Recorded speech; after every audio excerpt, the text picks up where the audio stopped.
So Jim, the interesting thing to me about your piece, one of the interesting things I should say. Nice catch. Thank you very much. One of the interesting things to me is that I tend to think of you as more of a China optimist. I don't think you're, you never wear rose-colored glasses when you're doing this, but this is a pretty depressing piece. You make the case that China is slipping back into patterns that we haven't seen since the Cultural Revolution. What makes you so unhappy about the path you see China on? If you look back at any sort of given 5-year interval, things were so much better now than they were 5 years ago. Richer, freer, sense of more possibility, and that's changed. With the coming of Xi Jinping, it's just unambiguously a more repressive place. What is causing Xi Jinping to move in the direction he's moving? When he first came in, the high road explanation of what he was doing is that he had to really grab control so that he could do all the hard work China needed to have done. Anti-corruption. Anti-corruption, changing the basis of the economy. Until now,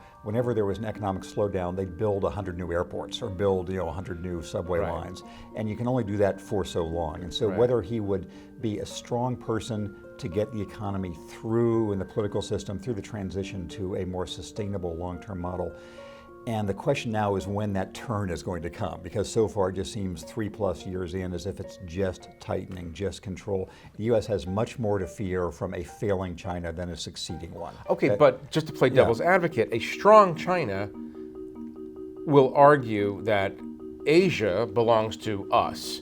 We have clear interests, we have alliances with countries, we have formal alliances, we have alliances based on ideology and shared values with a whole bunch of countries that surround China that make a strong assertive China problematic. So here would be the reverse whammy aspect of that argument, which is the conditions that would make China really strong in the long run would make it easier to deal with.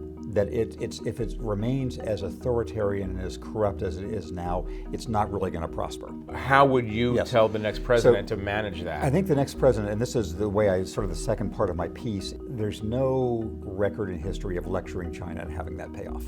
And you don't want to make the South China Sea into the Cuban Missile Crisis. You don't want to draw a red line. How can the United States allow China the breathing room that it seeks, particularly in Asia and its surrounding and immediate surroundings? How do we allow that to happen without abandoning our allies, and therefore without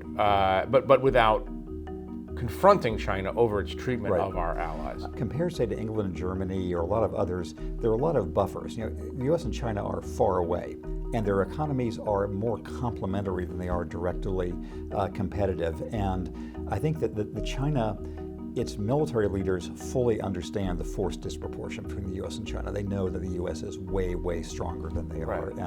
And also one final point, which is we don't usually get a chance to say, I think the leaders on both sides have done a very, actually admirable job these last 40 years of trying to manage things. Which is interesting because no American president will ever acknowledge that there are spheres of influence in the world. But the trick of the next president and the president after that is to signal respect for China's size and importance in Asia without ceding the point entirely. A sentence that I think I heard in every single speech that Obama and Tim Geithner and Hillary Clinton as Secretary of State made about China, which was this crucial sentence: the United States welcomes China's rise.